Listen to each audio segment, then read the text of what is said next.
Bonjour, bienvenue, nouveau numéro de Ça vaut le coup, l'émission qui donne du sens à votre épargne ici, chez vous, sur Boursorama. Votre invité aujourd'hui, c'est Nordine Hachemi, le PDG de Kaufman & Broad. Bonjour. Bonjour. Bon, la question, on se la pose, elle est simple. Tous les promoteurs immobiliers se disent durables, se disent responsables, Nexity, Alteria.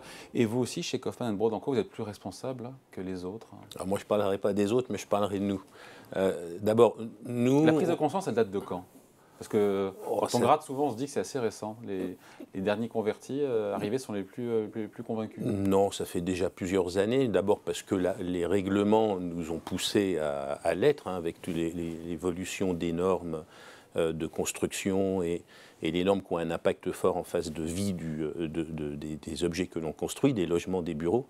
Donc ça date déjà depuis au moins une dizaine d'années. Maintenant, il y a un effet d'accélération.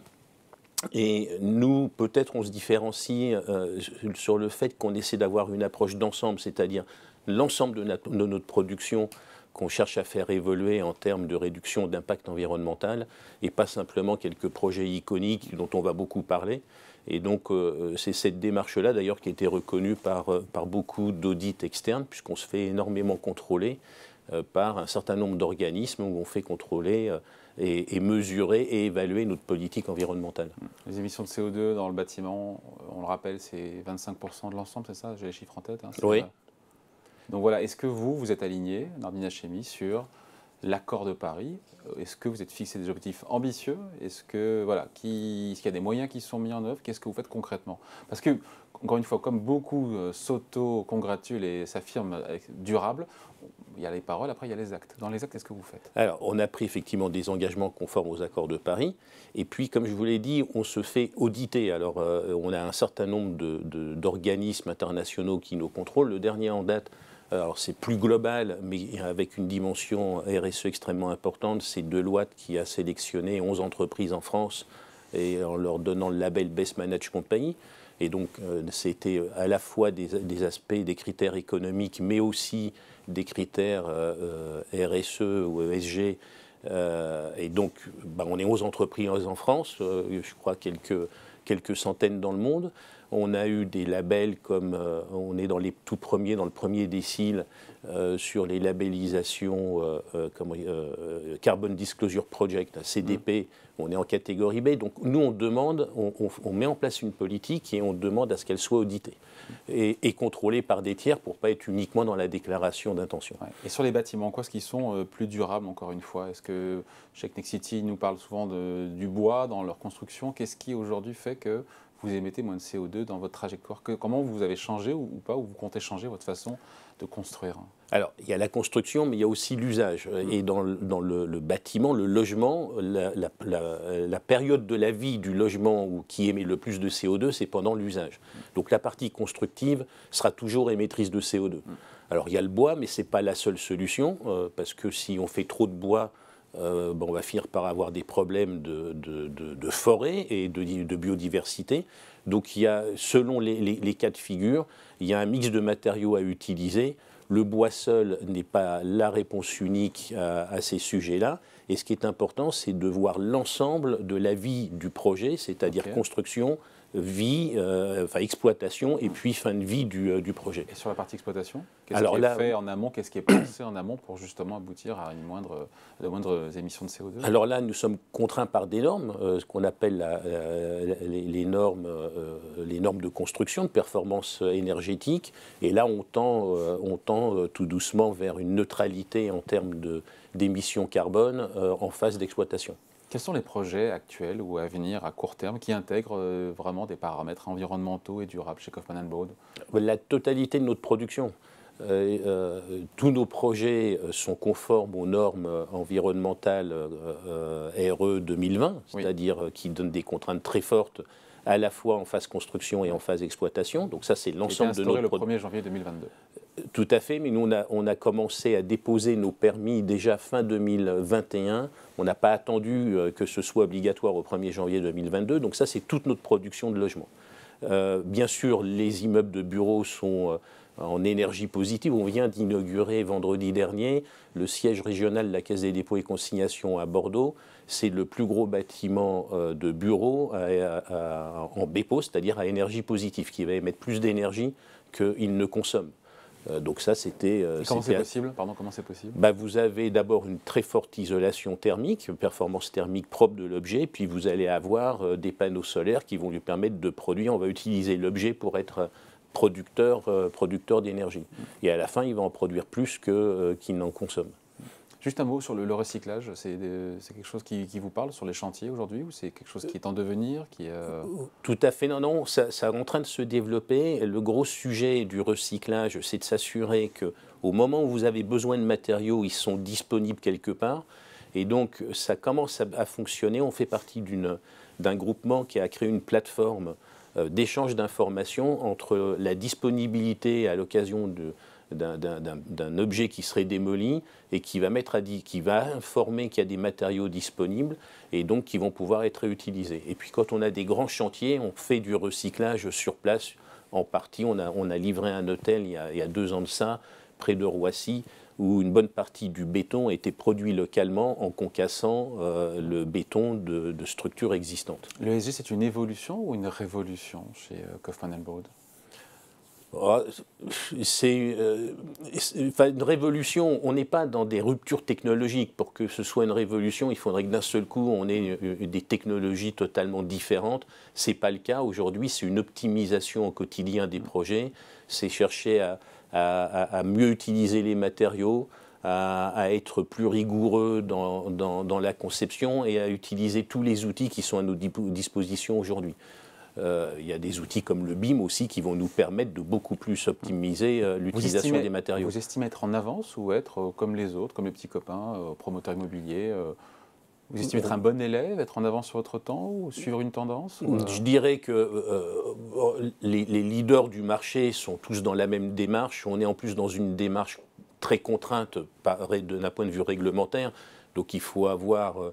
la réalité, c'est qu'il y a ces contraintes. Et donc, je pense que tous les acteurs, les principaux acteurs sont dans la même démarche. Nordina Chemie, dans votre charte RSE, vous affirmez vouloir favoriser l'accès au logement. Ça veut dire que le neuf est moins cher chez Kaufman & Broad? Non, ça veut dire chez les petits copains on a une structure dédiée qui s'appelle Calilog, qui fait que du logement social sur l'ensemble du territoire.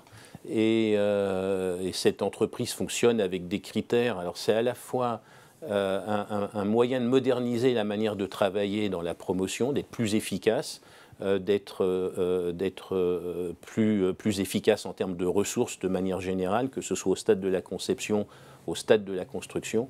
Et donc cette société est dédiée à faire du logement moins cher qui rentre dans les critères d'acquisition en bloc de logements sociaux.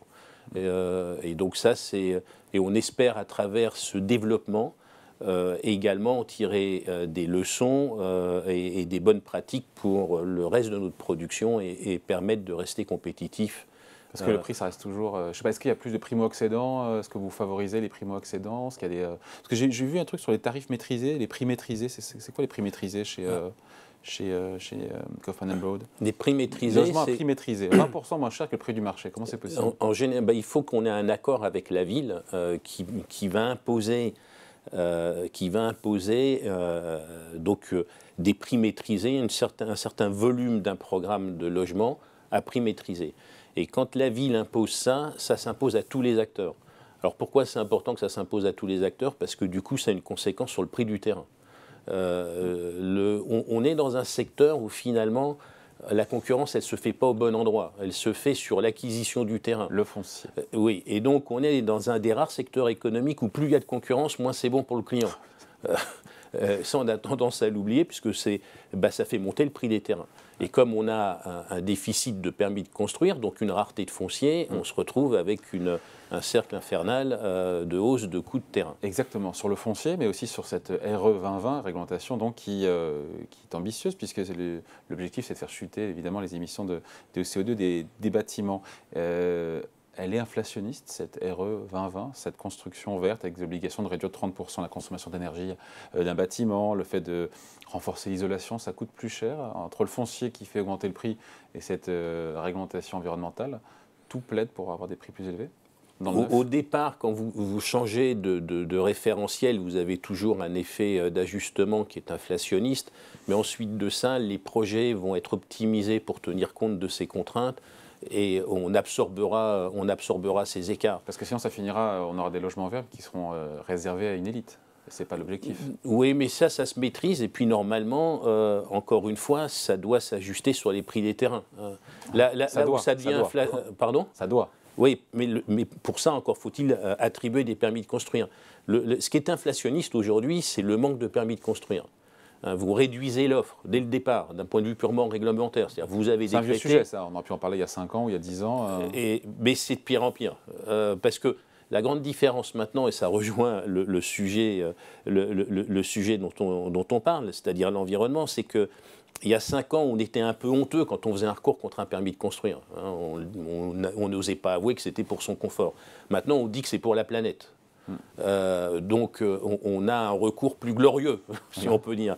La réalité, c'est que la planète est un prétexte et que les recours sont toujours dans un intérêt très égoïste de son environnement immédiat et pas de l'environnement en général. Puisque ce qu'on construit a un impact positif dans la durée sur l'environnement.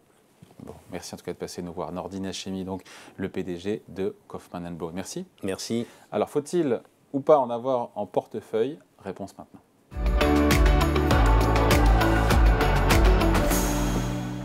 Et oui, c'est l'œil du gérant avec vous, Charles Haddad. Bonjour. Bonjour. Bon, vous suivez la valeur, vous en pensez quoi par rapport à tout ce qu'on s'est dit là avec le patron de Kaufman & Broad sur ces problématiques ESG qui nous intéressent évidemment ici dans Ça vaut le coup? Alors, nous sommes positifs sur Kaufman pour plusieurs raisons. La première, si on s'attaque à l'angle ESG, on trouve que les engagements de Kaufman sont satisfaisants. Ils se sont engagés pour une réduction des émissions carbone à horizon 2030, moins 28% sur le scope 1 et 2 et moins 22% sur le scope 3. Et c'est la problématique majeure dans le secteur de la construction. Je rappelle juste que c'est un secteur qui émet 30% du CO2 dans le monde. Donc c'est la problématique majeure et c'est là où on se focalise pour le côté ESG. Et si vous voulez, on peut parler du côté financier aussi. Donc juste sur l'extra-financier, notamment sur la partie environnementale, on met une bonne note ou on se dit, voilà, il y a de bonnes intentions, on attend de voir maintenant dans les faits comment ça va se dérouler Alors, les engagements ont été vérifiés. Il y a un engagement qui a été vérifié par SBT. Donc, ce sont des engagements qui, normalement, vont être tenus. Et on espère qu'ils seront évidemment tenus. De plus, il y a la réglementation RE 2020 qui impose à tout le secteur de nouvelles normes de construction, des normes pour que les bâtiments deviennent, à fur et à mesure, d'ici 2030, qui deviennent de plus en plus neutres, voire positifs du côté de l'énergie dans le temps. Et je rajouterai juste une dernière chose. Au vu de la taille de Kaufman & Broad, il ne faut pas oublier que c'est une société qui fait 600 millions de capitalisation boursière. Et nous sommes assez satisfaits de la communication extra-financière. Bon, et sur la partie financière, alors, convaincu ou pas? Sur la partie financière, je citerai trois raisons positives pour le titre. La première, c'est une visibilité pour la société grâce au projet Austerlitz qui commencera bientôt, ce qui fait que malgré une économie assez difficile, ils vont pouvoir avoir un chiffre d'affaires qui progresse, probablement l'année prochaine. Donc il y a une visibilité. La deuxième raison, c'est qu'il faut leur reconnaître une bonne capacité d'exécution, à savoir, ils maîtrisent très bien leurs besoins en fonds de roulement. Et aussi, c'est un bilan relativement solide par rapport au secteur. C'est une société qui, malgré sa taille, a une note investment grade de chez Fitch. Donc il y a un bilan solide. Et la hausse des taux d'intérêt n'est pas un obstacle? Alors, la hausse des taux d'intérêt, c'est un des deux risques majeurs sur la société, sur le titre. Évidemment, ça va toucher la demande finale. Les gens ne pourront plus s'endetter autant la capacité d'emprunt et la capacité d'achat va baisser. Donc le marché final dans le résidentiel risque d'être sous tension dans les prochaines années, c'est certain. Mais on balance ça avec la visibilité qu'ils offrent grâce à Austerlitz. Allez, merci beaucoup. Point de vue signé Charles Haddad. Merci à vous et Merci. ça vaut le coup. Revient la semaine prochaine sur Boursorama.